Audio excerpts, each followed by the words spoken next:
along. Yes. But I'm trying to be more bold. Let's stay persistent. Okay. And consistent. Okay. And let them know that we're going to keep creating. Yes, everybody. Euphemisms is for the t-shirts and stuff, but we're still art thugging. Art thugging means just moving forward. Yes. Aggressively, creating aggressively when you wanted to, whenever you want to. So we got to get them to that point. We got to sell them the idea first. So we got to keep creating. So are y'all ready to create today? Anybody else on? I'm looking on Facebook. I just want to know if anybody's ready to create. Anyone that's checking this video out in the replay, what I want you to do right away is to go in the comment section and first like it, and then just say hey and give a big shout out to Don. He's awesome instructor. I've been learning so much from him on this journey, and you can too. And there's so much that you can learn. So do that. We appreciate that, and let's get it on. Let's get to creating. Also, you can go to that nomenclature right there. You see that? DonStephensArt.com. Go check out the website, everybody. All righty. So now we're just sitting here for a second. I said this was a free-for-all today. Yes, it is. All meaning that we need participants. Free-for-all meaning that the participants would give a little bit of their, how would you say, impulses or experience, not experience, but energy. Right. But if it's not going to happen, we're going to stay with our abstraction idea to put everybody in on that notion. Okay. All right. That's what we're going to do, everybody. So let me get you in there close. We get in there a little bit closer so you can see the board, everybody, and see where we're going to explore abstraction, but we're going to try to control it now. Everybody's done the automatism and we just thrown things up. That's great. But now this time, let's have a little bit of fun with it. We have more intent. So remember, you don't have to draw this box. Good morning, everybody. Let's get it popping. You know what I'm saying? Yeah. So you can have your 9 by 12. You can have your 11 by 14 paper, 8.5 by 11 paper. Doesn't matter what size paper you have. You can have a pen or a pencil or the marker in your hand at this moment. Me, myself, I'm going to have the eraser board marker in my hand. But you can have a Sharpie, micro marker, pencil. I'm going to show you real quick. You can have your pencil. You know, that's an ebony pencil. We can get on top of that, so if you haven't forgot. You can get your regular Sharpie if you have it out. If you don't, you still can just use your pencil. Let's say most of us are really challenged, or we're really saying, oh, I don't know what to do to create. You can pull out a ballpoint pen, black. Use that too as well. All right, to do these first stages of your drawing, to have fun. And also to have a creative experience. Ain't that right, Nadine? Absolutely. You know, buddy, let's go. Let's think about it. Let's use some lines. So we can use vertical lines, horizontal lines, diagonal lines. All right, either way you want to do this. If you can see that little rubric I put on the side there. All right, what we're going to say is we're going to put things in certain locations. So what I'm going to start off with the upper right-hand corner, I'm going to put a couple of lines up here just to start it off. Maybe even cross them a little, like so. Maybe even start the same process right down here, everybody. Same way. Vertical lines, you can do them any which way you want to, as long as they're vertical. Then diagonal. Just to cause some interest. How do you cause interest? By letting things happen on the surface. How do things happen on the surface? By making lines interact, marks interact with one another. You see? Let's change it up over here, and we're going to do shapes. So you can do triangular shapes, and square shapes at first. So we're already at our second stage. What I would say is, I'm going to put a bunch of little small triangles. You can put them smaller, bigger, however you want. Make them a cluster.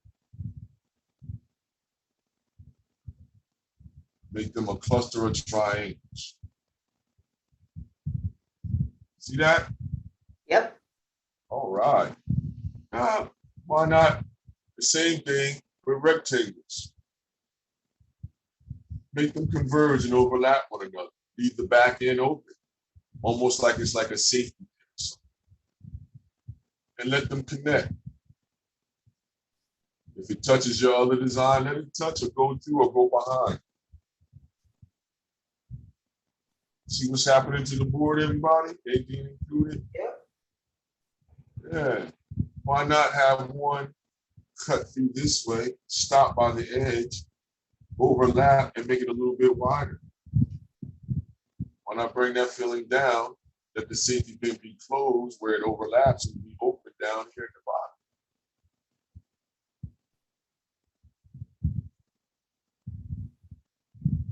Yeah. What else could you add in there?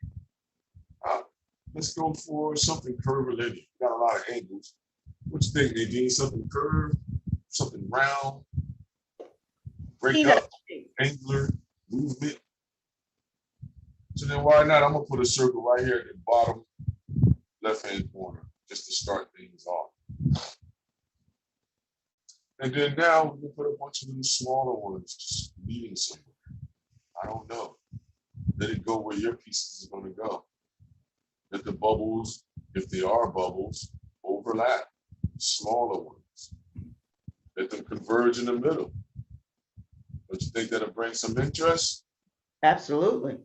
Yeah, you see, so now I'm not making them overlap one another. I'm acting as if the bubbles went behind or the circles went behind that stuff and to go right through the seam. Now, some of you may question, where is this coming from? What happens? Is abstraction dead like David Hockney is saying? I don't know. Let's look at it. Think about it, everybody. This is a free-floating abstraction based upon things that I've probably seen before, that I'm just having fun with you guys right now to talk about how to make an abstract piece or an existential piece. But this time, once again, with a little bit of focus. What else could you add in there? Come on, Nadine. What else could you add in there? Squiggly lines. With what purpose, though? For movement. Movement where? See how this works? Mm-hmm. Are you going to overlap elements or tuck that squiggly line behind? I think tuck it behind. You can go for it. Either which way you do it. The curvilinear is always going to be something that can come in to break up things. The way I would do it is I would start probably from the middle.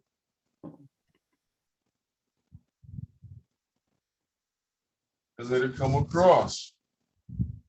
Maybe even let it overlap this whole area. Do smaller, tighter circles when you get down to the corner. So everything looks tighter in the corner for interest. And then as it releases from that area, it opens up. You can dance around. You see, the whole thing is you have to start using elements or ideas of focus. What is focus, though? You see, when it comes to an abstraction, focus can be a grouping of elements in a specific area to control your viewer's eye.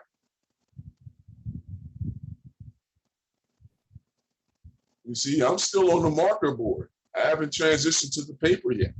You see, so let's put our third element up there on how we're doing a basic abstraction. You can do the same thing. The whole thing that controls this too is the thought process. Think about it.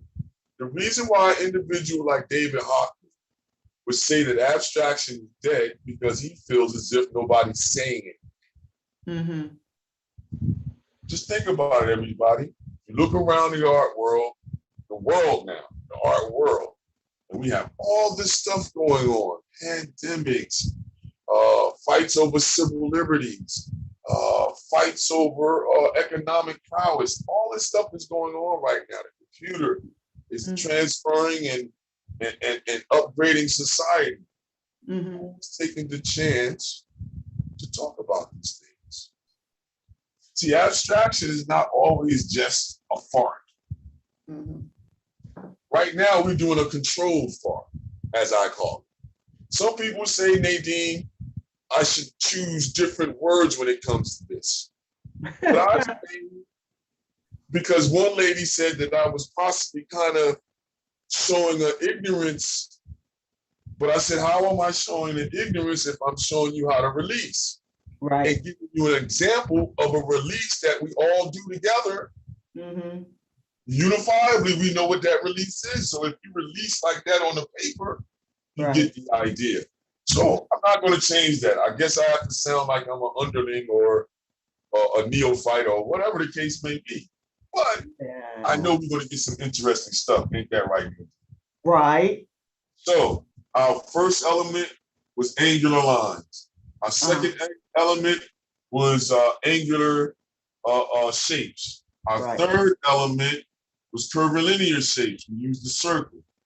Right. See? Our fourth element was the squiggly line. Almost like the Etch-a-Sketch line. So we can tuck it in the back and in the front. See, we can talk about how to use these elements, and this is what abstract artists do. And we take it to other ideas of metamorphosis and all this good stuff. Yes, we can. But in this particular one, we have a free motion. Just think about it. Abstract work, you can utilize it, symbolism, all that good stuff to make things of the era. So you can say things, express things. That's what you're doing when you're expressing, you're saying something. So it's not nonsensical now. Look at how we use the curved line. However you use that scrumbly line, like Nadine suggested, let's use the scrumbly line. Okay. All I'm saying to you is have a point of focus where everything for that element seems to come together and releases from. Or else how could you even use the idea of release if you don't have a movement that expresses your particular idea of what release may be? Oh man, Nadine, you're not ready today. I don't think they're ready today.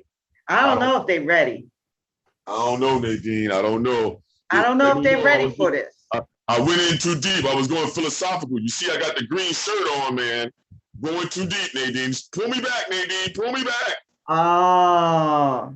Nah, keep going, Nadine. Keep going. All right. So then, I mean, because listen, what we're starting right here, it's not like you don't have to have a whole bunch of different materials. We're starting with just a basic idea right here, just drawing it out, mapping it out. The thing, the thing, Don, that I struggle with is focus. How do I find the focus in what I sometimes feel like is madness, even though this is controlled madness? Okay. What it is that this is why I set it up for you to do it in stages. So then this way, when you're looking at the different movements that you can use to get the focus that I'm talking about, a lot of times it's based upon size, position, and how much in a certain area. So about it, when you're walking around and you're looking around, when you focus on something, what makes you pay attention to it? When things are grouped together? You see, Nadine? Yeah, sometimes it is. Sometimes it's the space in between. Right, but then it's based upon the sizes of things when it comes to the spaces in between, basically, right? Those are some of the elements that are absolutely focused or forced into the piece because you're human. So you're alluding towards those movements. Mm-hmm. Mm-hmm. I don't know if y'all got it, man. I get too excited. I gotta calm down. No, I don't know, man. This is the juice, man. Like, this is yeah. what does it. Because if you look around you, how do you understand when something overlaps, whether you should pay attention to it or not? Mm. Think about it now. If I put a red ribbon in the middle of your doorway, or yellow ticker tape in the middle of your doorway, what are you gonna feel? If I put a line through the middle of your doorway, you see what I'm saying? What would that do to you psychologically? Well, the same thing happens on the surface too as well. Right. Because you're using that as an idea. So to gain interest or focus, once again, it could be merely as something overlapping something. You see, some of your viewing audience may get caught up in this coiliness in the corner, and then all of a sudden now it's stringing outward. Yeah, I think of hair. I think of my hair. Right. I look at but look how I control the direction. So it's the same thing in your piece. So using the direction of things, attention, based upon placement and the movement of that particular idea. So we took this idea, number 4. I made it scrumbly in the corner as a suggestion. You could have put it anywhere. All right. But as a suggestion here, why? Because I'm trying to give you an idea on how to cause focus. Maybe I want you to look here and then start to go this way and go up. Do I want you to come back down? I may have to do something else. Well, just for placing it out, I think that's good enough. Now we have to consider the color. Color. You know? Say what now? I said color. It's like the final frontier. Almost, you know, but combined with form, combined with mark, powerful tools of expression. Powerful tools of expression. So imagine now, let's think about it. I know I don't have my design drawn out on my paper just yet, but I can catch up with everybody. So the whole thing would be, we can use color pencils, watercolors. What we doing? You see, this is how we had it set up, right, Nadine? Yep. So it's based upon us figuring out right now what we want to do. We want to have all the basic elements. We could just use markers, or we could just use pure line if you wanted to. No color at all. How do we do it with just pure line? Okay, if I stay on the board, I can show you even more effectively. Okay. I might not have to go down to the paper to show everybody this, or to have suggestions with this one. Because when you're using lines, now what happens is you have to use them in different densities to cause different values of what we would call light. So even on the marker board, it's easy to do. I don't have to shift the color, you just have to think about it.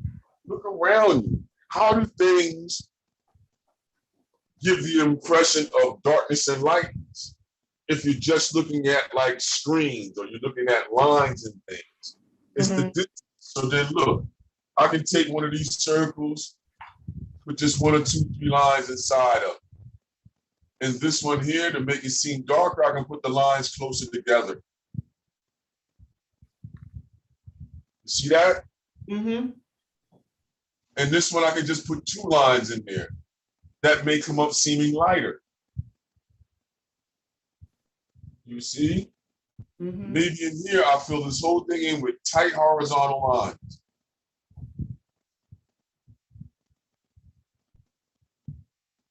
Now, what does that mean? Where does the push and pull come from? You see?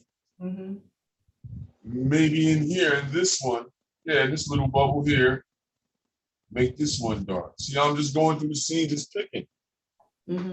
Putting lines closer together, vertical, horizontal, or diagonal, pure line. It's almost like you're trying to be an etcher. This is what they do if you're doing etchings. You got a little metal stylus in your hand and you're using pure line to get us to understand the movements on your surface. It's through the power of the mark. You can use the scrumbly the same way. See this bubble here? I can make tight scrumbly movements inside that circle. Boom. See how it took the attention away from this over here to here? Now it's a battle going on. But then wait, there's a triangular motion. See, now it can become based upon composition. Composition meaning the placement of items. Using ideas like, okay, in composition, or just put comp over here. Can you see this over here, Nadine? Yes. All right. In composition throughout world history, you have people use things like numbers. What I mean is this would be the page, right? And all the elements would be based upon the movement of the number 2 or 1 through 10. Meaning that if I'm using that number 2 as a design or compositional aid, I'm putting all my elements, whether they be figurative or abstract, basic shapes, I'm putting them in that configuration of a number 2 to show that idea. I'm not trying to show the number 2, I'm using the number 2 for placement. The same thing with this. This is another universal one for composition. Everybody, you can look anywhere. A lot of people use this. The Renaissance is based upon that idea, the triangle. Think about the descent from the cross. Think about Titian's works. They also use the inverted triangle.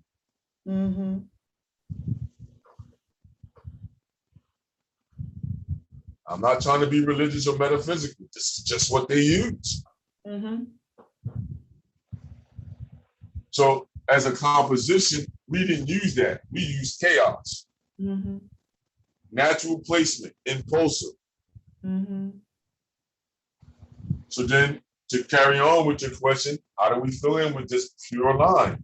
Look, in this area in here, if I wanted this area to fill in, I can take a broader line, right, Nadine, a thicker line. Yeah. And just make the intervals of it. So as like, it goes down, that line can get bigger. If the line gets bigger as it goes down, I can say that may be saying something about descent, fall, or rising. Because why would the line be getting thicker as it goes down? See what's happening? As I'm coming down this little idea, anything that's in the path of where I'm saying the line is, it's not covering it up per se. It's going right into that area and it's going behind it. This area right here, I'm gonna make the line a little bit bigger. Here to here now. That'll probably be like a 72-point line if you're talking about graphic arts now. 72 points, if I remember correctly, might be a whole inch. Or it might be 144 points, that'd be a whole inch. Either which way, you can find out that information on your printing devices when you go to put typefaces. It'll say it to you. So then look, I can leave that one circle that was there, still there, that small one, inside there.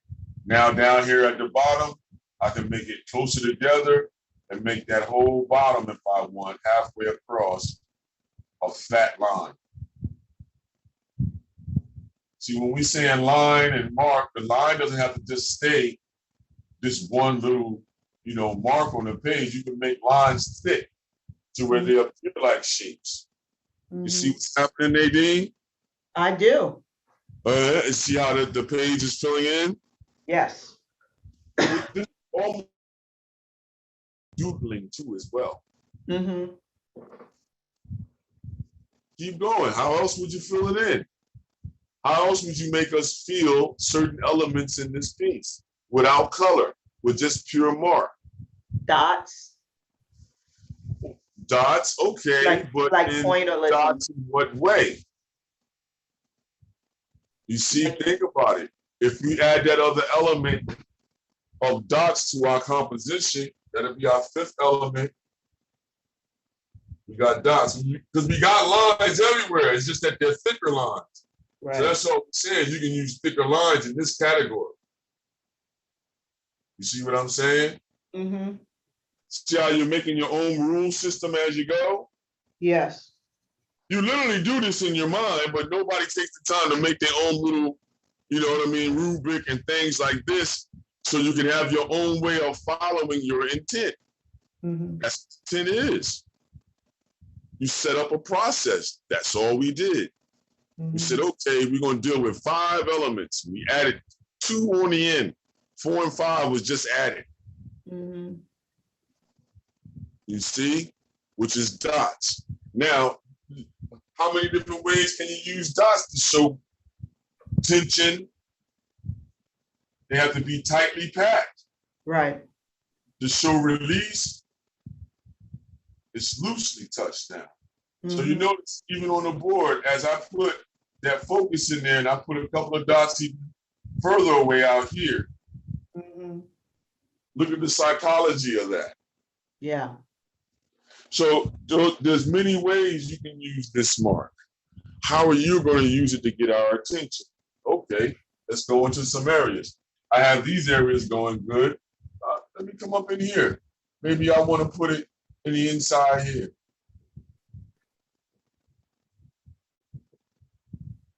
You know, I'll just start putting dots in here around things. You see, and then now you would come back in to say how you would want that pattern to move in there. Mm-hmm. What areas would you make more dense? Which areas would you make more loose or wide open? The spacing of the dots would be further apart. Mm-hmm. What would that do to your design? What would that do to your viewer's eye? Because basically what we're saying is how are we going to keep our public or the person that's encountering our piece interested by these marks? Mm-hmm. It's placement, movement, which is placement, size, right? Mm-hmm. You make those dots bigger so they look like blots, right? Mm-hmm. Uh-oh, we got Nadine focusing. I'm making dots. Yeah, I know, that's what I'm saying. I know that's when you're focusing. Because then look, is that area where you put in the dots, do the dots make a push or a pull? Meaning that wherever you put in the dots, do things come forward or go back? Right. What's the feeling? What's the expression? Because you're really what? Recreating human phenomenon movements or phenomena. Mm-hmm. Even if you look at the board, you start looking. Yeah. And if you look in the way that I have, it looks like everything is falling towards the scrumbly stuff on the lower right-hand side. Right.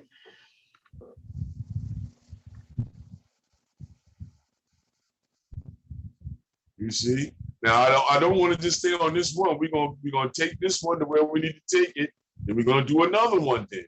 Then just pull your marker out. We're gonna do it this way, right? Right. That I would suggest to do it.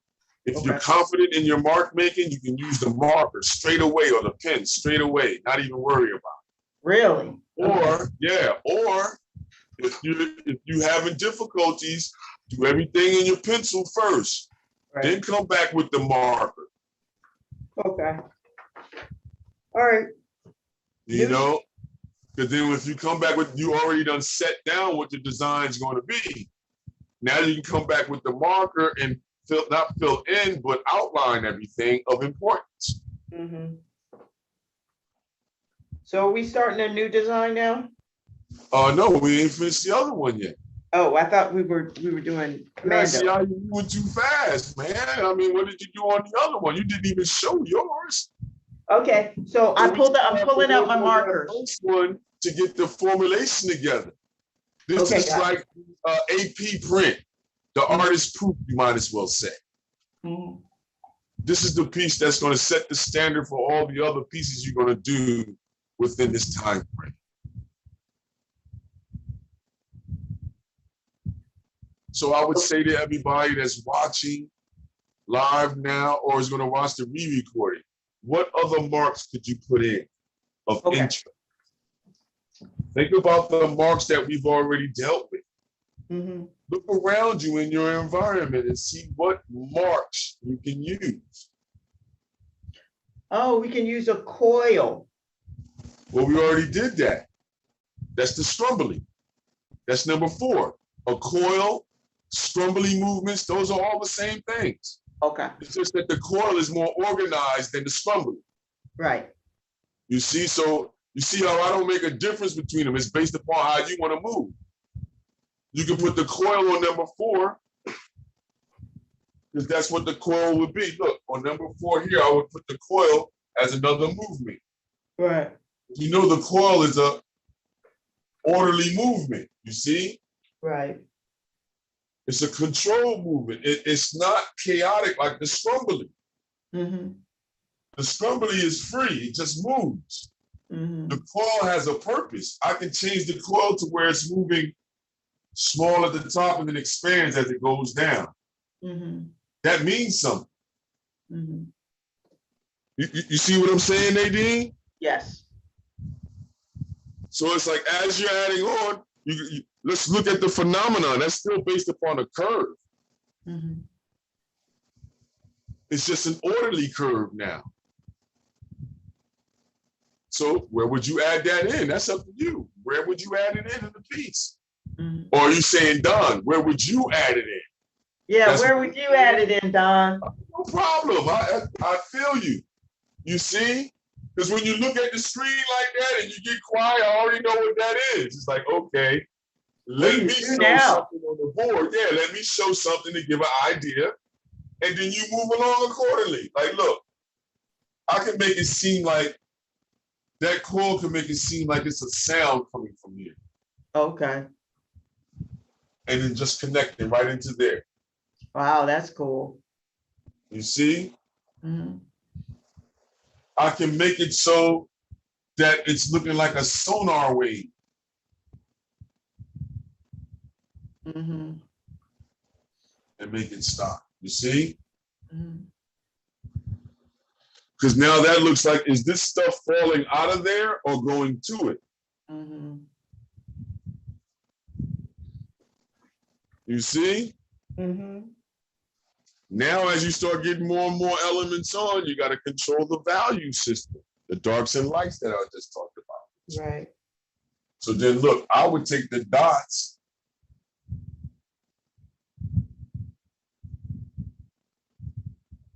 and use them inside some of these.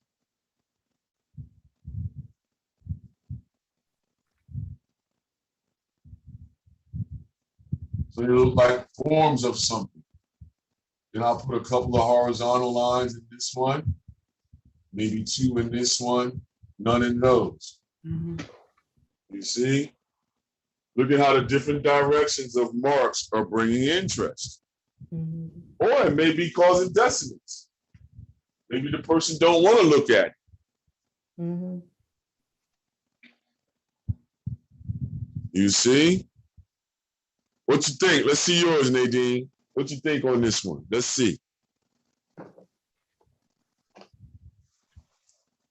Bring it closer. Yeah, move to your right. There you go. To your right a little bit more, almost in front of your face. Yep, right there. Cool. Yeah, but you got to get bolder now. Let's do another one. Let's flip the page using the same rubric. I'm going to erase mine out now, everybody. We're going to use the same, how would you say, instruction manual that we made along the side. Mm-hmm. This time, what I'm going to say to you is, let's be even more intentional. As a compositional aid, let's use the triangle. Okay. You see where I'm going? Mm-hmm. So now let's use this idea from the Renaissance or whatever the case may be, where these jokers used to talk about using the triangle for placement of things and items. I'm going to put the triangle in blue. You don't have to draw this triangle in. If you draw the triangle in, what you're going to have to do is do a light sketchy line. So I'm doing it in blue. Mm-hmm. All right, so there's our triangle that we're going to use. And this is how they use the ideas for placement. So if we use what we have here in the beginning, maybe we switch it up. Maybe I use circle shapes. No, maybe I use circle shapes here. One big one, then a couple of small ones in and out and around that area. A couple of bigger ones, but tightly condensed in this area right here. You see? Maybe I make these triangular shapes now over here and make them lean. Mm-hmm. Make them lean a little bit more. Maybe put a couple out this way. Maybe one out here. Sneak it behind. And see, maybe a couple of smaller ones. Almost like they're infiltrating one another. See what I'm doing, Nadine? Mm-hmm. All right, then up here, maybe we do two shapes and a couple of triangles. Maybe we use the power of 3 because the triangle has 3 corners, right? Mm-hmm. Maybe we use the power of 3 and then have one come off the edge, pointing down. See how that placement is already there? Now we can do all these other things we just talked about. Let's see. Let me do a coily line. Make the coils more wider and then now make it go smaller. They go right there. Just like that. See what's happening, Nadine? Yes. Yes. Okay. See how that triangle line for composition, the blue line has almost disappeared. Mm-hmm. But look at it, it has its own interest. Yeah. All right. What if I make something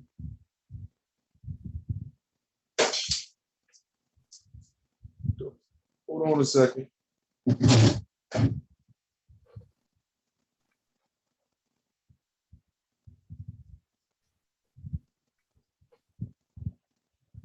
What that was, but we'll figure it out later.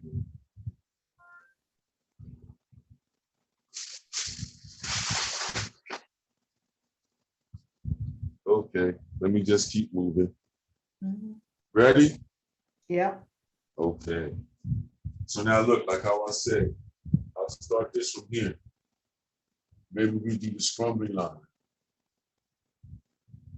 Make it get tight and tense, like it's getting underneath pressure or something. And maybe it just goes down in between. See how we did that? Mm-hmm.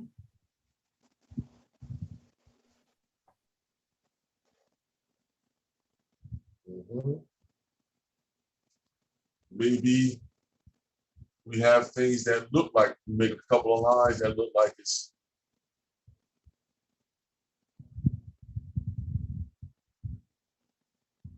and then now put one line just to suggest in between here and then one line here. See, that'll make the eye think that something's going this way. You see what's happening? Like it's falling. There you go. Mm-hmm. You see? I mean, we're basically using a Kandinsky concept, basically, but it's human. This is where you got it. Mm-hmm. Think about it. If you make something go from the top of the page, you make it start off small, And then as you get to the bottom of the page, it connects with something down at the bottom, but it gets gradually larger. What does that imply to you as a human being? Mm-hmm. It's Now, coming. for some of us, we'll look at this, what I got on the board, and say, it's chaotic, it's nothing. Mm-hmm. But some of us will look and see the motion or the repetition of movement of certain elements. Mm-hmm. Like, why are the circles just in that lower left-hand corner? Mm-hmm. How can I make them more interesting? Well, this is where we can use our other concept. The concept of using the line, remember, as a fill-in. Yes. So imagine, I leave that there. I use the line to type in. All right, maybe that's not dark enough for me. Now I do a basic crosshatch with just horizontal and vertical. Mm-hmm. Then in this one, I can just do the horizontal. Mm-hmm. Then I'll make another little bubble here and just put the vertical in. What does that do to the eye? Mm-hmm. You see? What if we did this? What if we took the circled idea again and fused it inside of the triangular shapes? That's why every now and then put a little circle on the inside. Maybe one on this one out here. Maybe two on this one here. No more than 3 in each one.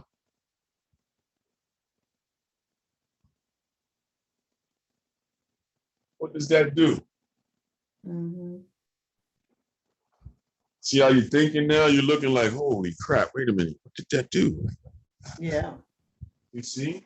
But it brought the curve over to the right side of the page. Mm-hmm. So could that be a balancing trick or idea? Yeah. Absolutely. Yeah. That's variety. Pure line now, that's all we're doing, pure line. Mm-hmm. Imagine if I wanted to keep the triangular shape that we use for compositional aid, for placement of items for interest. Watch this, Nadine. This is where we can take our darker line. Mm-hmm.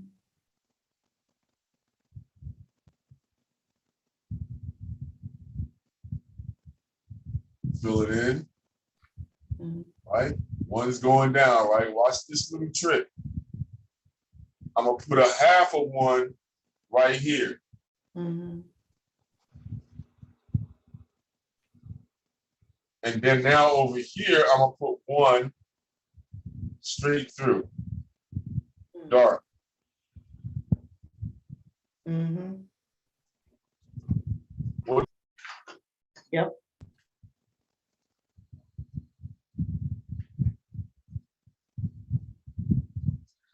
Does your eye want to try to connect that line down there? Yep. Yeah, I like the way it infers the line, the There direct. you go. That's the lines of implication or implied line. Psychologically, they use it all the time. Basquiat used to use it all the time. We're not using the alphabet or actual letters just yet. Mm-hmm. So if I write a poem up here in the background and I cross out 5 words, I'm forcing you to look at why I crossed out those words. Those words may be important then. Mm-hmm. Mm-hmm. But implied or implication or inferred movement. Mm-hmm. It's just that you infer that because I put the other line or the half a line segment further down, but in the same alignment. Mm-hmm. You see, that's the only reason why you made that connection.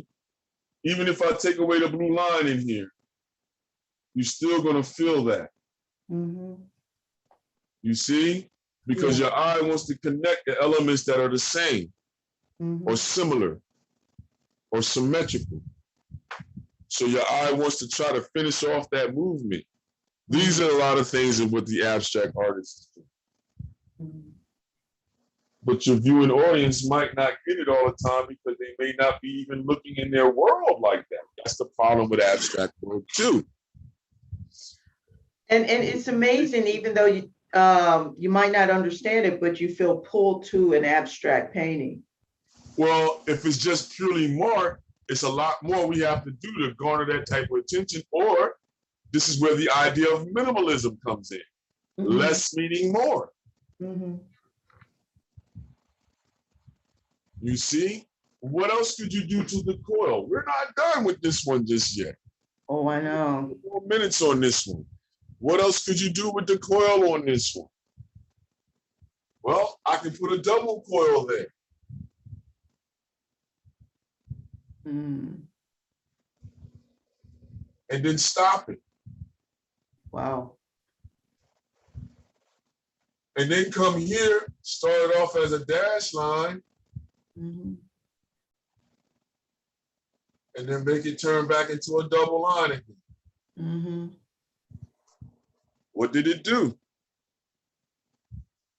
See, people don't think about these things when you're doing an abstraction.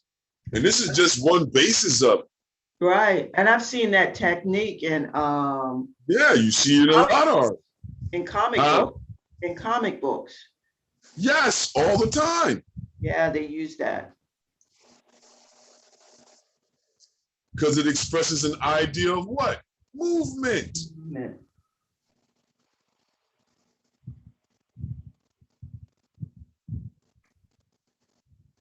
You see?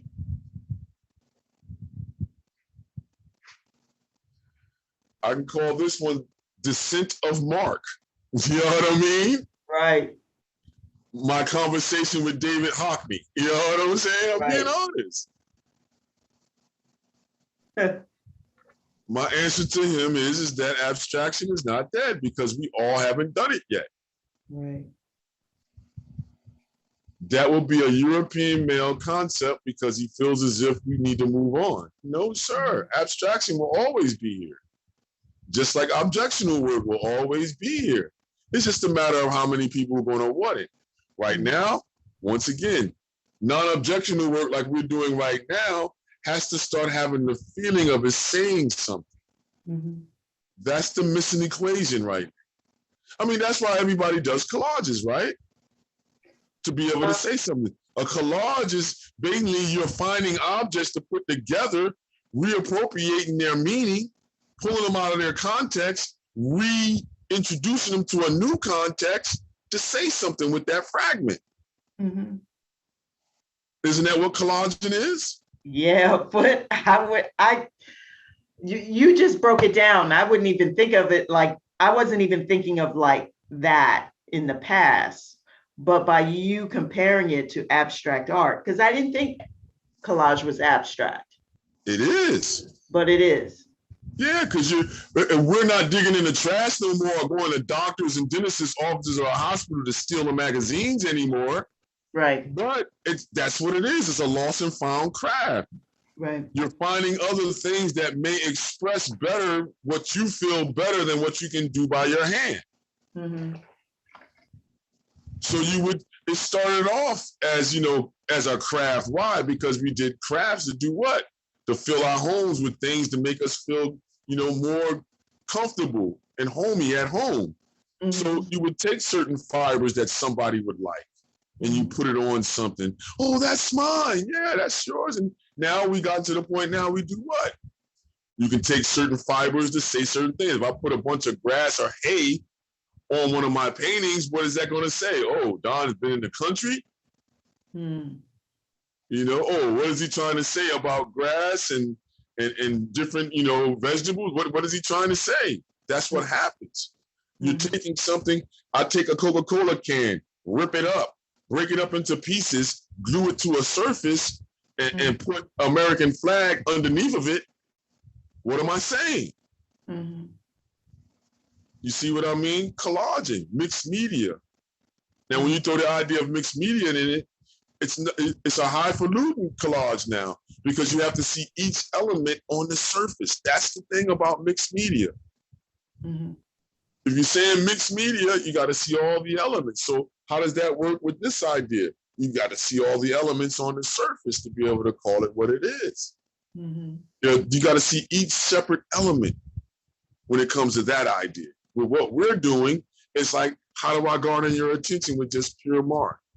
Mhm. No color. How do I make you see value? Mhm. Once again, watch this. What if I take one of these triangles, like the one in the middle, Mhm. and without filling it in with a tone, just take a certain pattern of line. Mhm. Let it get dense in the middle, and then open up the spaces again. Mhm. What does that say? Mhm. What does that trigger in the mind?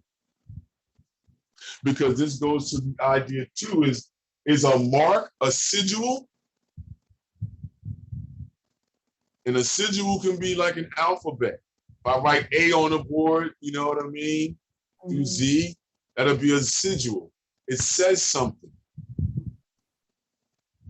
Each mark says something to your mind. If I put them in the right sequence, universally, every human being that'll approach it, it'll trigger in their mind. That's considered a sigil. A mark is a visual syntax, a visual language of marks. Not too much different than your alphabet, but placement is a different idea. Mhm. I told you, I don't think they was ready, Nadine. I don't know. I I don't got you think thinking so. real hard. But You I just thinking keep, real hard now. You're contemplating. I can see your mind wandering all over the universe now. Because this is yeah, endless right here. right. I keep thinking of the paintings that I've seen in museums where I'm like, I don't get it. And then now and it could be just a simple mark on a canvas with a particular color or Yes, hue. And yes. and I'm like, well, I don't get it. What is it? And but you're saying that it can symbolize something like, Well, not just nothing, it's just a matter of fact. What was the temperature of the color? Where was the oh, placement of the mark in the color? See, right. this all bothers you as a human. That's human condition. Mm-hmm. If I place a red mark on a yellow canvas, Mm-hmm. and I place that mark gently in the middle and just throw it off just a little bit off center, it's going to bother over 50% of the population coming to see that piece. Mm-hmm. That's what those pieces represent. Mm-hmm. Because the mark goes into your brain. You're not thinking about it like this, but the mark goes, you're looking at the piece. The mark goes in, it triggers something. Mm-hmm. It can trigger something that we socially all go through, Mm-hmm. or it can be specific to a certain idea. Mm-hmm. To show this even more, let's do another one. Mm-hmm. To show this idea even more direct, through composition like how we was doing, Mm-hmm. and using the same instructional idea over here. All right, this time, what I'm going to use is the idea of a T motion. Mm-hmm. So we talked about the triangle. Now we got to talk about, we talked about using the numbers. Let's talk about using letters as compositional aids.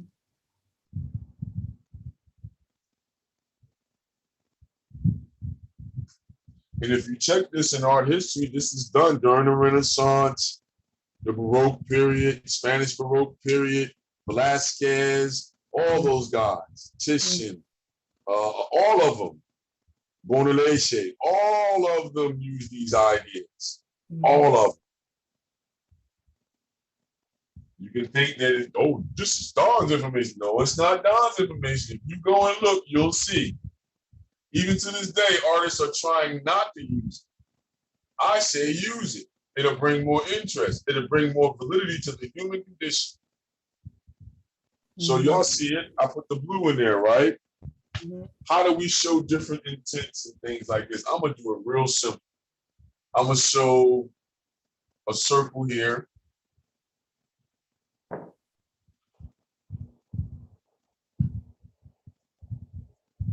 circle right at the bottom.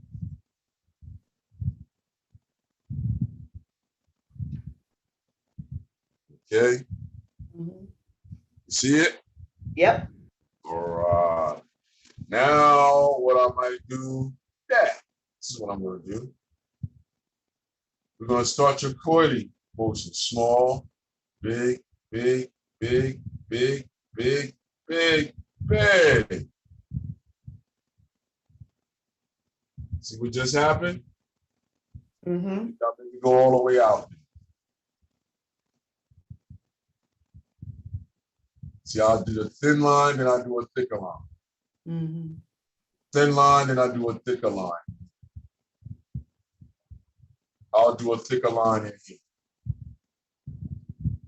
I'll do a thicker line right here. I'm just taking parts of the coil and making the line thicker in that area, but reducing the movement, almost making it feel like a funnel. Mm-hmm. Make that mark smaller, smaller, smaller, smaller, and then now I'm just going to put a dot right there.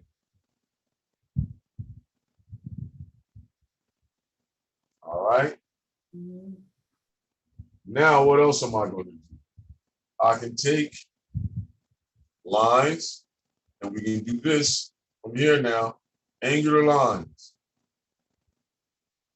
and make them get smaller.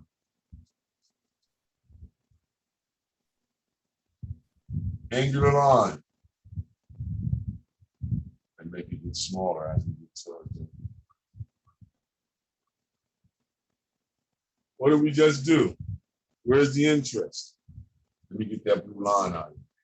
You'll see it better if I get the blue line. See the idea? Mm-hmm. All right, let's push it a little bit further while I'll put a smaller circle here. And it's almost like we're using a triangle again. But I'm going to put a smaller circle right here. And then I'm going to put a bigger circle right here. Now, what is that? What have those movements inferred?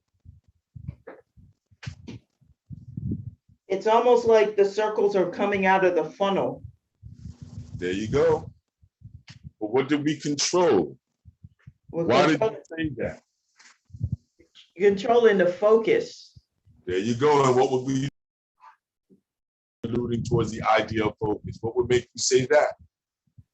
The movement of the coils from the circle at the base. How about the angular motion? Does that allude towards that, since the way it's coming from the upper left, to descend down to the circle? Yeah, it's like supporting the direction. Yep, direction. Once again, how do we control direction? By the size and the movement of the line, Mm-hmm. the intent of the line. Yeah. How about the dot inside of the circle at the bottom? Mm-hmm. Does that allude towards like something coming towards that bigger circle to be that dot, or is that dot moving outward? Yeah, I can't tell if that dot is moving outward or is, I don't know. Right, but then notice the interest is there by using the T position. Yeah. It almost comes off like a triangle. Yeah. But this is how these individuals would use the idea. You know what? It reminds me of music too. Well, it's the same thing. This is where this comes from. You know, this is the real deal. You can go anywhere on Google and look for it. And if you like the big fanciful words that I'm not using to explain this stuff, centrifugal force, polyrhythms, and all this good stuff to confuse you even more. And I'm not using those words. I understand if you don't think that that's advanced talk, or you think that's advanced talk. So look on Google and you can get that advanced talk. But I guarantee you, if you look here, the simplicity of thought it becomes advanced on the page. Mm-hmm. So the more simplistic you have your intent, the more powerful it can be on the expressive side. Mhm. I mean, that's just something for everybody, Nadine, and all that's creating as human beings to think about when you're doing these type of pieces. Mhm. You know, what does yours look like this, Nadine? Did you add anything else to it? I did not. I was just kind of following your flow. If I Yeah, but add, now I'm asking you, what could you add to it? okay, I'm gonna do it right now. Yeah, I know it's a lot. Think about your trip. Think about things you've been through recently. What marks could you pull from that world around you? That's all I'm doing. Mhm. You know, within the ideas of filling in space, how could you push in your dot idea, number 5? Yeah. How could you move in your number 4 idea again to It'll keep the be interest in the movement moving from the T movement? You see, oh. that will be the aim then. How can I make everything seem like it's going towards the bottom of that T, which would be the period, inside the ball, Mhm. to make that focus come to life even more, to make my viewing audience pay attention to it more without color right now, just straight mark, line. Mhm. You see?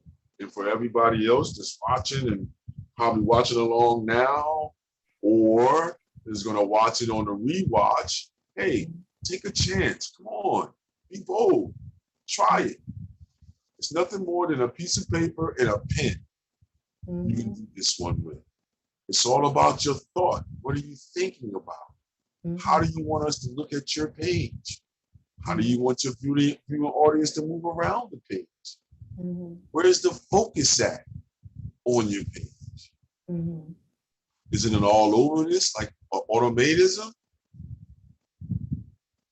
You know, is it like that?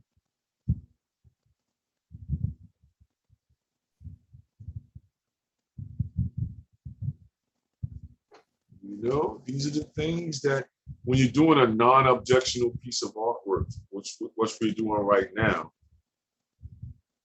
you know, these are the things that you can take into consideration to bring interest. Now you can see it when you see certain individuals and they're doodling on their page, and you see these what you would call intensity because of the position of the movements on the page. You can see what they're doing now naturally. Why? Because they connected with it earlier on than you. So now we're trying to connect you back to it. How could you use mark, the direction of a mark, the enclosing of a mark to make a shape? How would you control that by size, position on the page to garner interest or to say something, to say up or down? Because you definitely see up and down in this piece. Yeah. And it's based upon direction and intent of stroke. When you say the coil going toward the ball, the 2 anglers on the side going towards the ball, the 2 balls up top, big, the one small in the middle, and then it drops down and gets smaller in the bigger ball in the bottom. Okay, let me help you out, Nadine. You gonna help me out? Help everybody out. Yeah, I'm gonna help everybody out because it seems like you know you're trying to. Well, all right, Don, I hear what you're saying, but what's the suggestion, sir? Like, can I see visually what that idea may be on how I can make this all seem like that? Okay, watch this. How about if I take a line and I change the intervals of the line and then it gets smaller. Then it carries over on the other side and does the same thing. It's bigger, it gets smaller. It get bigger. What am I doing? Look at what just happened. Yeah. Now, what if I did this from the ball on the inside? Mm.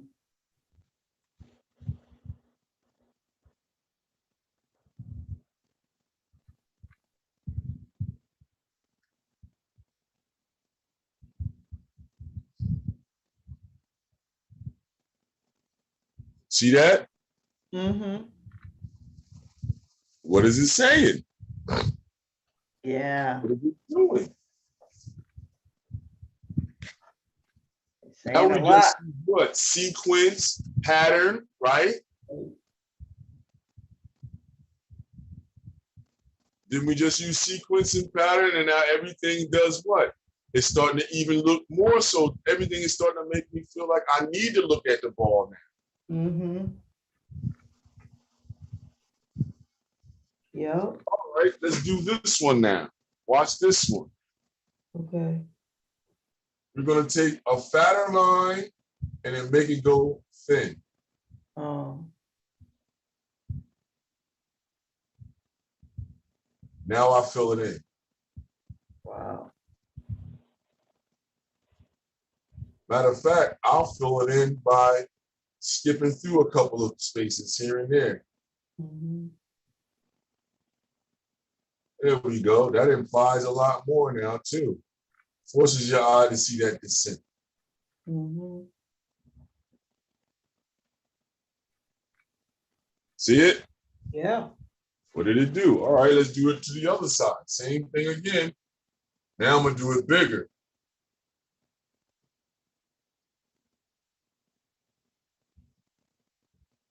So then that means in here,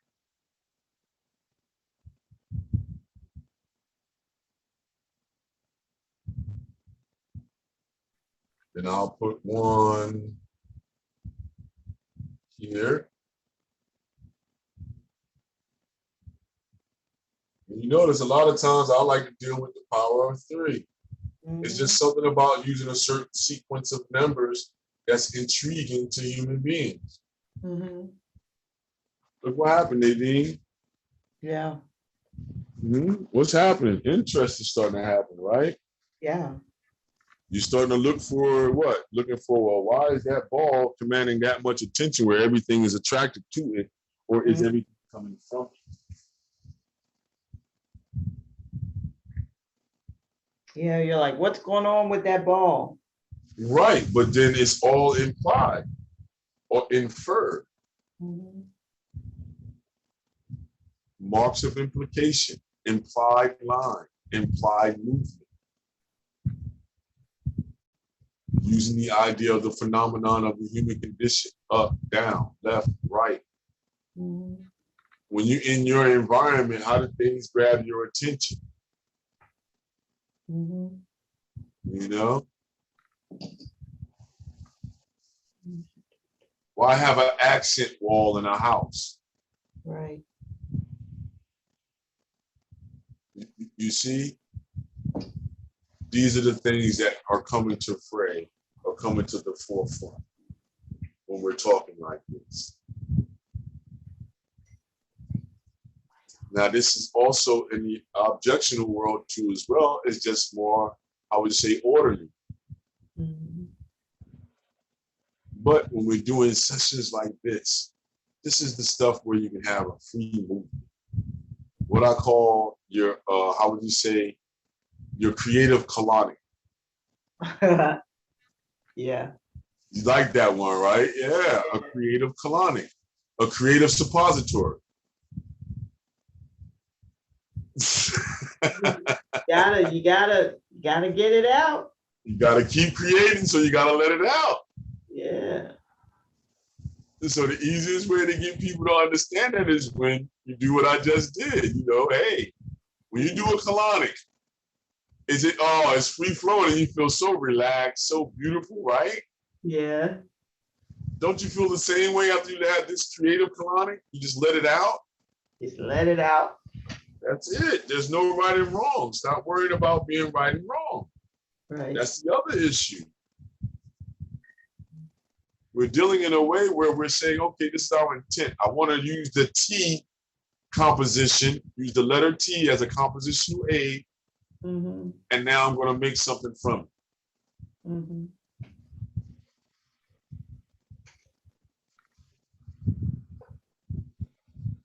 Oh, Yeah. I'm trying to, I was thinking, I wanted to fuse your idea with like that ribbon coming through. Yeah, how are you going to use it? Yeah, I don't know. My markers, I got to get some more markers. My markers started going on me. Just get another bag of Sharpies. That's all, from the dollar store or something. And, you know, keep it moving. Yeah, You can do these like I got hundreds of these done. right. Sometimes it's not the whole idea of trying to sell everything. You're trying to find something. That's the other mistake everybody makes. It's exploration. You know, a lot of people concentrate on just the selling. Okay, that's cool. But when do you explore to be able to find out what people want? What is your process to find out what the populace wants from you? Whether it be objectional or non-objectional. It's only through working, it's only through creating and exploring. Then somebody sees it and goes, wow, I like that. Mm-hmm. Then you do, you know, 30, 40 more. Now you put them someplace. Now a group of people may say, I like that. But still it comes from the exploration of your hand and whatever you're seeing or going through or translating. Don, I just want to explore. That's all I want to do. I'm not even thinking about selling. I'm just thinking about exploring the world, colors, everything. I think, did we lose Don? Don, you there? Yeah, I'm Okay. still here. What happened was I got a phone call that came in. Yeah, no worries. So I had to hit him back and let him know. No interruptions, please.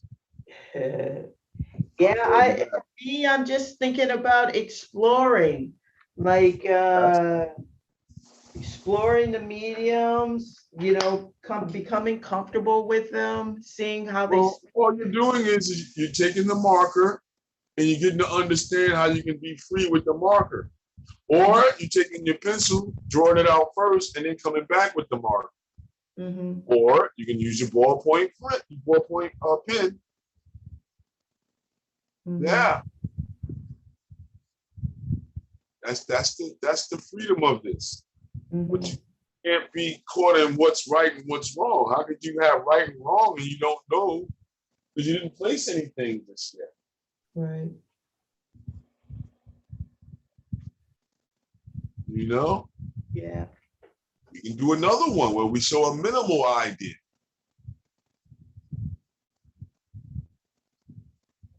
Yeah. Yeah. Where less means more. Less means more. Yep, that's minimalism. Yeah. How less can you put on a page to still make somebody or your audience see something? That is a challenge. Yeah, all you do is look at something and break it down by mark. So who has done this where people know of their name? Well, let's look at Picasso when he did the drawing of the bull. Yeah. And when he was doing this drawing of the bull, he did it actually how he saw it. Uh-huh. Then he started to break it down, simplify it to its most, I would just say, the strongest features or movements that would deduce down so that you could say bull. That's how he got to his symbolic bull image to be so effective. As soon as he did the swoop and the little circles in the front, you knew it was a bull's head. Mm-hmm. So if you look at those drawings of Picasso, another one I believe is Matisse, and Matisse of a drawing of a tree. Mm-hmm. So what he did was he did a picture of a tree as you see it. I believe it was an oak tree, like you see it in nature, the way he would draw it, the way he perceived it. Then he did the same thing. He started to break the tree down to its most simplest forms. He started off with the shadows and the light. Then he just started off with the structures of the leaves. Then he did another one where it was just the cross-hatching of where these elements touched one another. Mm-hmm. Then he just showed single line movements to show the outline of the tree. Didn't use one or two lines to show the outline of the tree. And you still saw the tree all the way throughout. Mm-hmm. So that would be an idea of minimalism, or a minimalist idea. How little can you show to show a bigger picture? Mm-hmm. Yeah. You know, then it translates over into spaces and places. How does it translate that way? Well, minimalism means scant or minimal of everything, or a lot of people like to look at it as being clean, where you have an all-white room, no artwork on the walls, all the chairs and everything, or I would just say straightforward, no ornate movements on the chairs or on the table, no prints, no nothing on the cloth. That would be a minimalist idea. Mm-hmm. Change one item, make one item gray and sit it in the middle of the room. That's a minimalist idea. Got it. Or concepts of minimalism, I think. Yeah. Look at you going into interior design. Well, no, it's not that look at me going into it. That's what it is. This is where the stuff comes from. Mm-hmm. This is how it's used. Mm-hmm. Unpronounced to a lot of people. You have artists that in the past have written manifestos to push their idea or their thought throughout the whole idea of what art is in society. Mm-hmm. So art goes into everything, doesn't it? Yes. And that's why you have certain manifestos that you can go out there and read from the past to see what their intent was for society, what their intent was for creativity in society.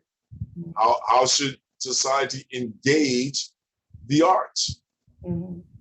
So if you look at futurism, or what they call futurismo, which was the Spaniard movement that countered Cubism. But if you look at that and read their manifesto, you'll understand what it is that I'm saying. Most of these art movements had a manifesto, a general idea or thought of movement and creating that they were carrying out throughout the idea of human condition.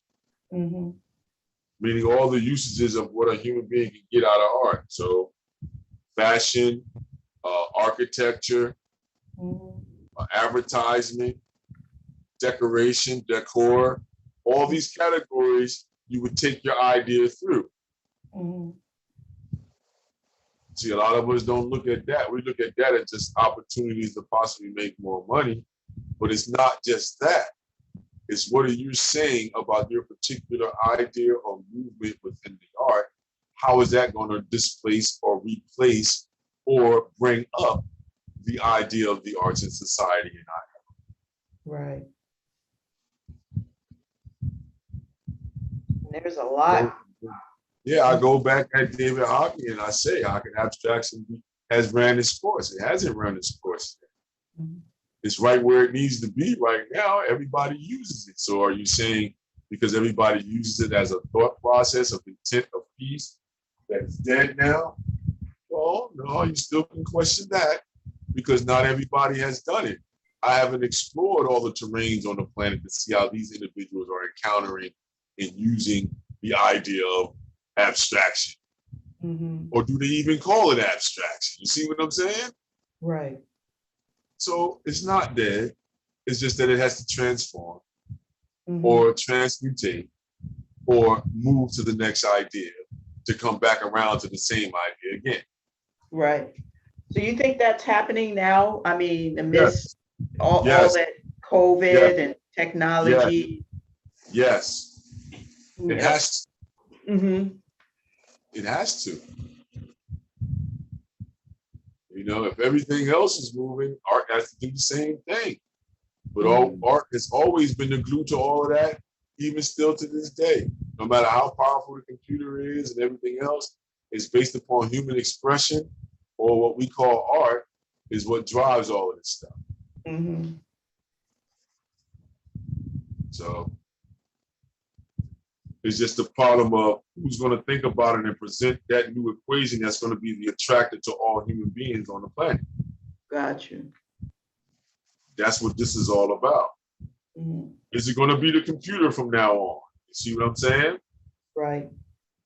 So that you have to have electricity to do this. And you have to have a printer to print it out. See, this is what I brought out to people. I said, if you want it to be all about the computer, then you're saying, if I'm going to do an NFT, then that means to do the plastics is not needed no more. Right. That means for me to go to the store and buy acrylic paint and buy canvases and all this other good stuff, you're saying is not needed no more. But does that suffice for the human being? No, it doesn't. Yeah, you can print off something, but it still doesn't have texture, doesn't have feel to it. It's going to be the same. No matter what's on it, it's always going to be the same. Well, human beings don't function like that. Right. Do you eat the same meal every day? No. Yeah, you smiling, you laughing? Yes. Nobody eats the same meal every day. Right. That will be a robot or a computerized idea or transhumanism. I have a certain mixture. This is my mixture. This is the formula to get me started in my day. I will be more effectively efficient in my day if I eat this every day. Yeah, that would be transhumanism then. You know, eating some type of porridge or whatever you're eating, it'd be the same meal every day. Right. No change. The economics won't change or nothing unless somebody changes the economics on the other side. So since we are all not like that, and we don't talk like this, and we don't stay talking like this, I need the power of variety. Yeah. Don't we all? I need all of my senses to be centralized, energized, and synergized. I'm sorry, I'm just having fun now, Nadine. I know. I see it. Because it's the truth. If you really look at it, it's the truth. All right, I'll give one more, then I'll stop on this stuff. Okay. Think about it. They got the Tesla car, right? Right. Doesn't really make that Mustang noise that we like to hear. Right. Right? They don't do that, right? But now what they're going to do is they're going to put speakers. You can check this out. They put speakers on the frame so that you can turn up and still have that noise when you press the pedal, but the car is really making that noise. Right. So is this where we're going? No, actually Ford is coming out with an electric, like Mustang-like car. Yeah, they're going to put speakers on it. Yeah. It's so crazy. I mean, the whole idea of electric. Right. But I'm saying to have that power and that sound, you only get it from doing what? Going fast. No, look, go lower than that. Go to the real bottom line of what this is about. Can man get past using phosphorus fuels? Yeah. Because the only way you can get that noise without having a speaker system is through spontaneous combustion. Right.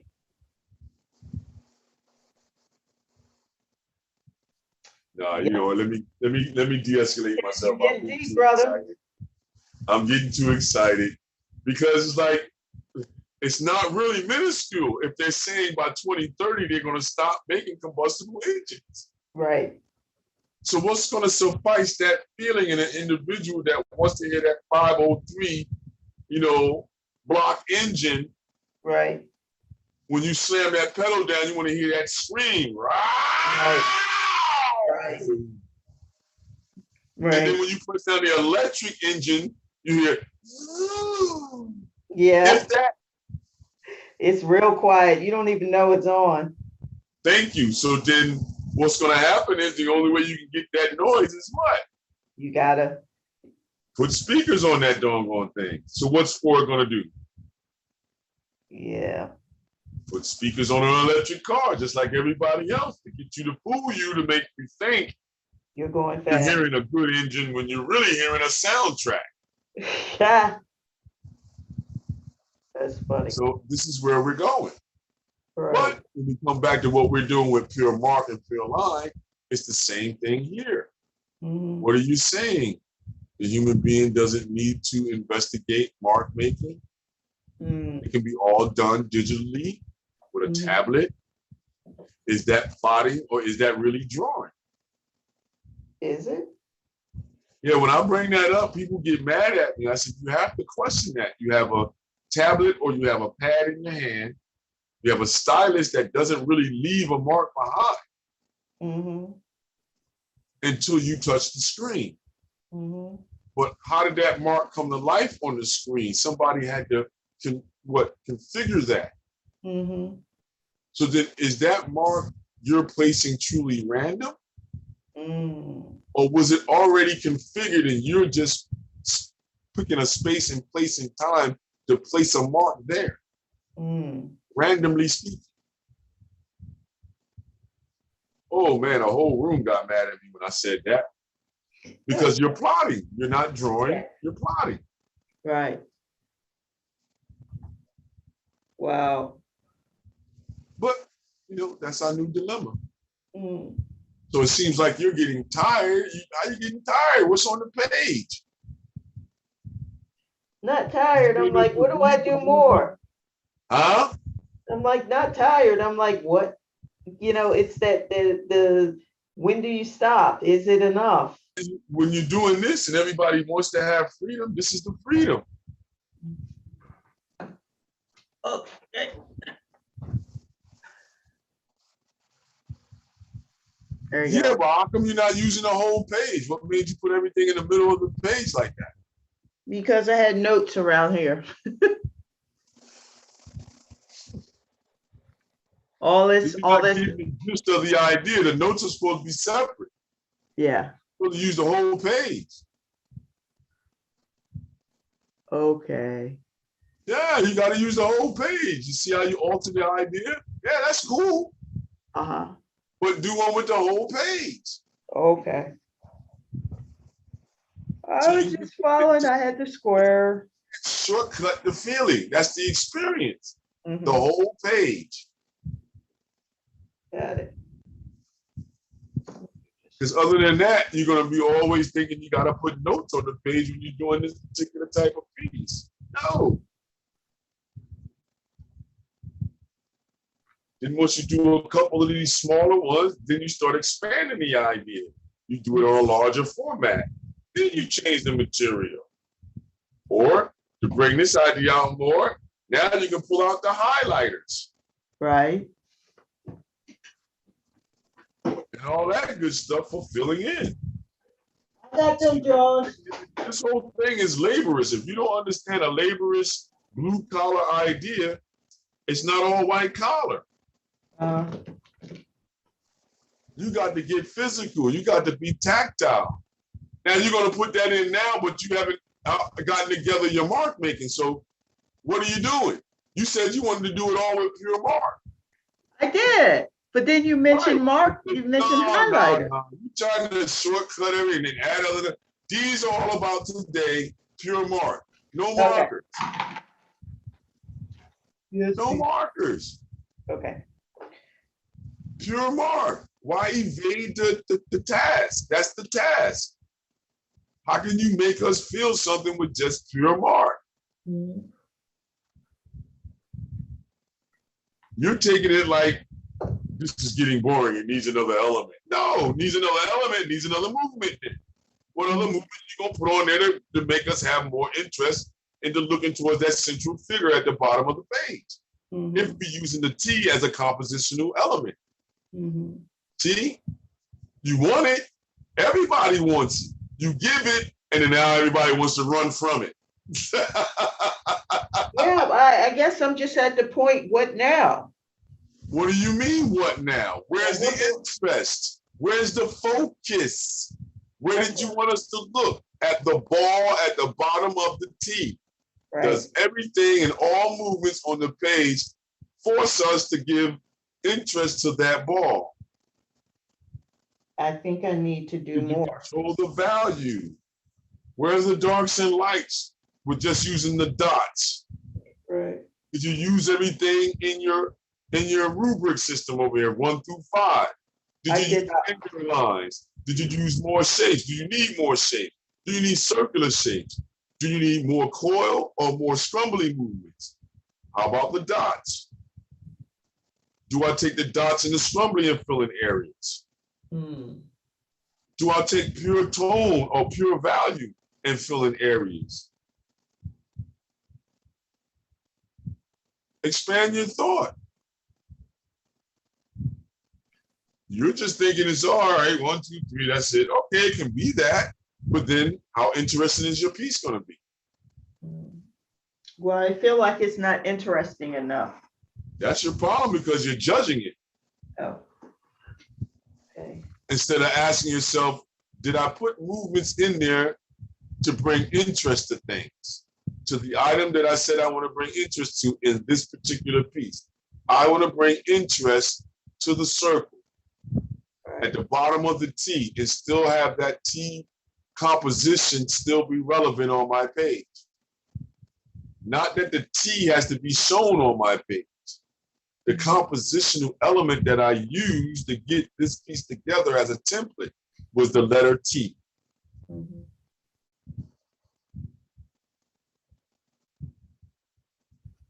Want to get up to see it some more? Oh, look, you're giving up. Don't give up. Because there's more things you can do. Look, right here in the middle here. I'm not giving up. Horizontal lines, like so.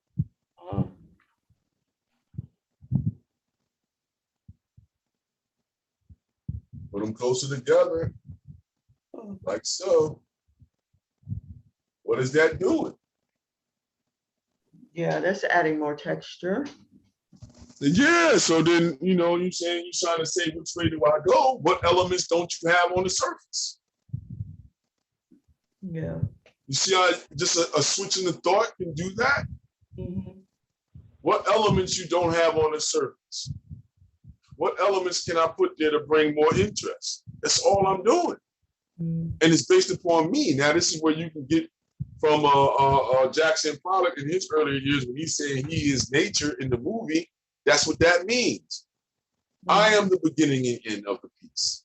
You see, so now you can sound real arrogant. These things are only getting placed because I'm saying that's nature. That's my world, the cube, the sacred cube, they call it. You see, this is really how these pieces are thought of. When it gets into society and they get to look at it in the museum, this is where all that other stuff comes into play because people start thinking they knowing what they're saying about the artist's intent. But then you have to ask yourself, is every artist being this genuine? Some are, some aren't.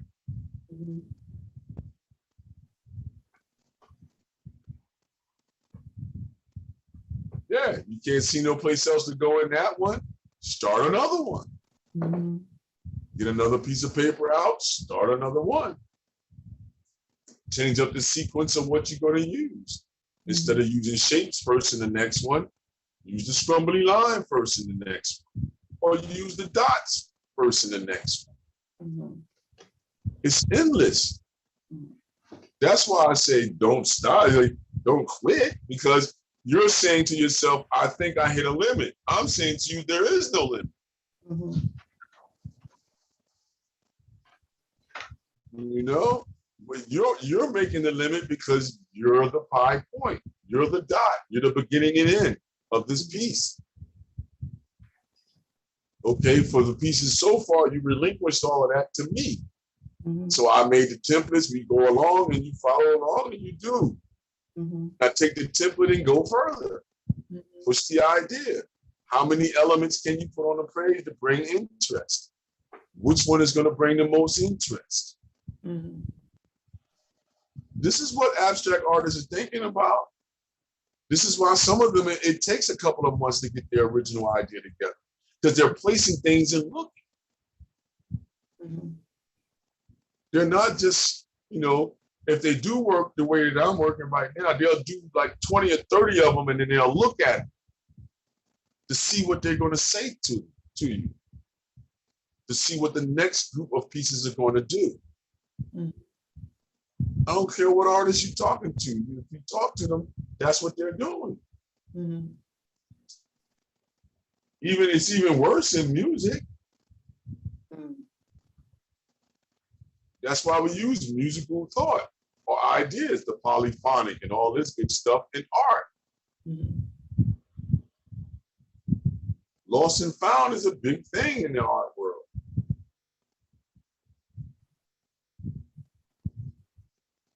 Improvisation. Think about it. How did improvisation come to be? Mm-hmm. From guys playing music live and switching it up to give you a different vibration or feeling of the same track. Now I'm just going to have free movements. Well, isn't that when abstract work came into being in the Western world? When they started doing that in the post-war movement?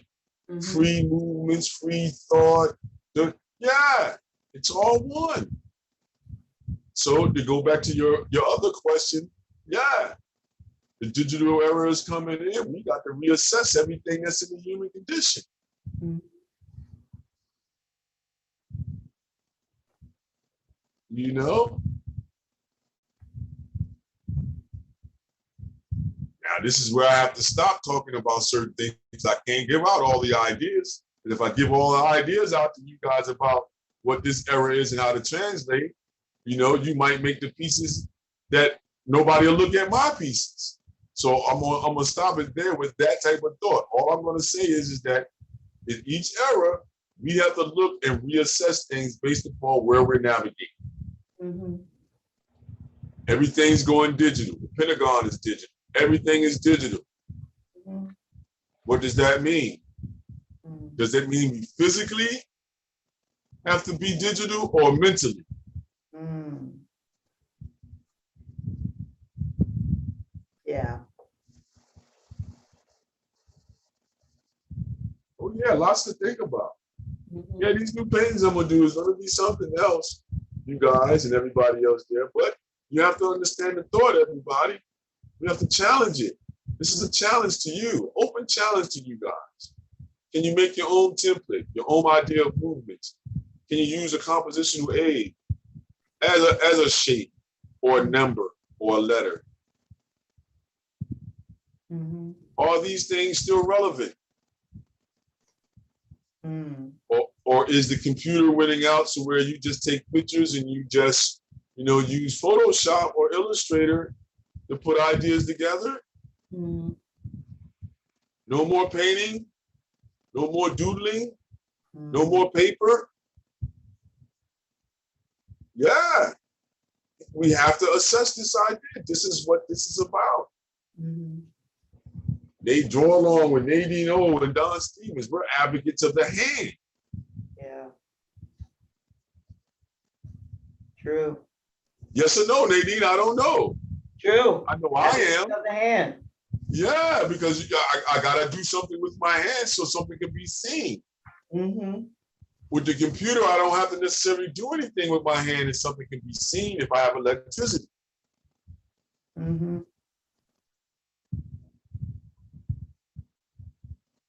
It's a very challenging time. So then what is the real artwork need to be looking like? Because that's what I take David Hockney's statement as. I take his statement as a challenge. So what does that mean? I'll give away one more jewel. When you have times like we're living in now, just go back in time. Whenever there was turmoil and conflict, what art style came forward? Abstract. Well, let's look at it more as, how would you say, the one before abstraction? Or in and around abstraction? Expressionism. Expressionism, yeah. Elongated, stretched faces, but nonetheless, the human form has to move back into the idea. Mm-hmm. Mm-hmm. We got pandemics, we got governments closing and coming up. We got sciences changing, more micro. macro ideas, all these different ideas, they're saying that we don't need to paint no more. We can do digital art. Mm. Now, if you're going with that, then fine. Me, myself, I'm all about the hand, so I'm pushing painting more. Mm-hmm. Mm-hmm. Here's another one. If everybody starts using NFTs, what are you going to do with the museums then? You're going to put screens up on all the museums then? Right. And do away with all material manipulation? Mm. Yeah. Wow. Just things to Wow. think about, everybody, when you're doing an existential, non-objective, subjective piece. Mm-hmm. Totally. So all I'm saying is this is an expressionistic time. Expressionismo. Yeah. However you Expressionism. want to say it. Time for you to express yourself. And not Expression. just without saying nothing. There's an importance with expressionism. It has to say something. Yes. Abstraction doesn't necessarily have to say anything directly. Indirectly, it does. Directly, it doesn't. Mm-hmm. Yeah. So yeah, that's pretty much it. Take the idea and go with it. You know, what other letters could you use as a compositional aid? Could you use the X? Can you see when you go to the museum or look at artwork? Can you see if somebody used that idea for composition? See, this helps you with critiquing and observing the world too as well, or observing artwork at least. Because now that you're aware that people use these ideas for compositional placement of things and items in space and place, you can look for them now, and then you may see them. You may see it in the descent of Christ. You may see it in most of the crucifixion pieces that were done during the Renaissance. Look at them. When you look at them again, you may say, uh-oh, they were using things that were unpronounced to me. And now can you use those things in a new? Can you use that idea during this time period? Yes.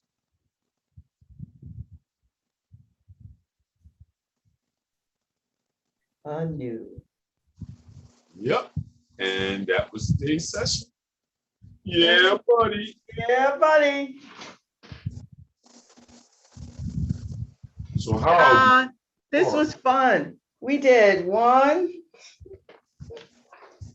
2, 3, 4 compositions. Yep. Yes, indeed.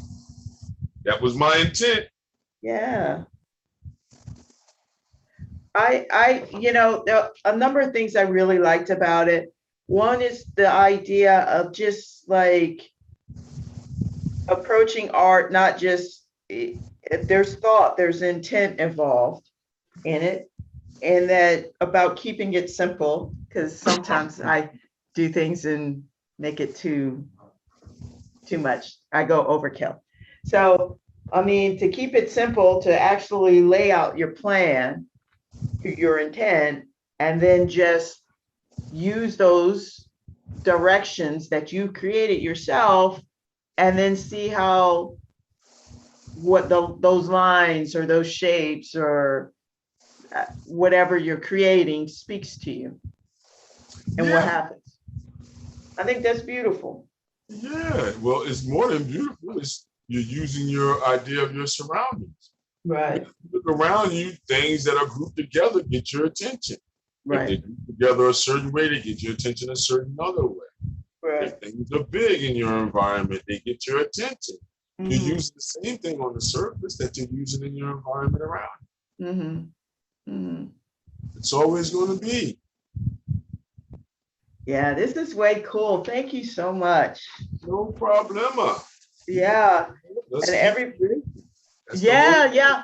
That's what it's all about. It's really about us getting together and creating. And so, number one, I want you to definitely share your sketches that or your compositions from this session today. And we'd love to see it. And also, go check out Don's website at www.donstephensart.com. Yep. STEPHENS Yes, yes, art.com. yes. Go check it out.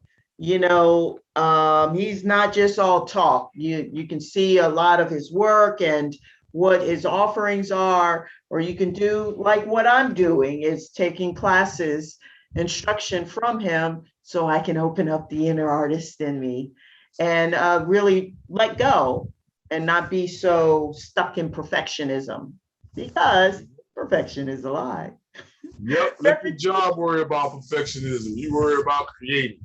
Yes, absolutely. And it is about creating. And I hope you will join us again here in the future, hopefully live. And it's okay. You don't have to be perfect, like we were saying. You don't have to have all the fancy materials to create like what we did today. So thank you, thank you, thank you. And Don, thank you. And Yeah. yes, definitely. We need to continue to support art by the hand, or hands of others. We need to keep that alive and to support each other. And if you want to also support Don, there are so many different ways you can support him. And that is by going over and checking out his website. Yeah, check out the website. Hit us up on Nadineo and Don Stephens. Let's draw and paint along. Yes. You'll see the Cash App and everything on there. Yes. The website is up. Everybody is just up to give you a little bit to let you know what's going on. I'll be adding each month things on, and then we'll be fusing together. I'm going to have a slot on there for Let's Draw and Paint Along on my website, so you can be able to have a round table. You can go over where Nadine at, and then you can go right back and forth and keep going around. And we're still going to be all painting and drawing along. So it'll be more places for you to connect and do things. I'll have an e-store going up soon. We already got a store up where you can get hashtag keep creating. So we need you to support that way too as well. So get your t-shirt. Nadine got it on. Mine's is dirty. I wear it so much. Yeah, I wear mine almost every day or every other day. It's terrible, Nadine. It's terrible. Yeah, but no, it's about getting the word out about people creating, how important it is part of the human experience. And our focus, and you go beyond that, but which started with people over 50 and over or approaching 50, is to tap into your creative juices and continue to find ways to create. And this is about bringing people together, the community, watering the community, making things available to you so there is no excuse. I don't know what to do. I don't know where to go to get ideas about creating. You come here. We can say this. Come to our social create along. Our group social create along. Yep. The entire public, 350 million of you. We're trying to get 350 million North Americans to come check us out. And I know that sounds crazy, but it's a worthwhile endeavor. And yes, it is. Yep. Me and Nadine, we're going to go for it. Why not? We're going for it. Million. Yeah, we're on a mission because if there's more creativity happening, there would be less hate. There you go. You got it. I didn't have to say it that time. Nadine said it. All right. I'm just saying, with everything going on, I mean, things, yes, some folks out there they have it hard, or they're not making enough money to pay for the daycare for the kids so that they can go out and do the job that they studied for, or that they worked so hard to get into that position.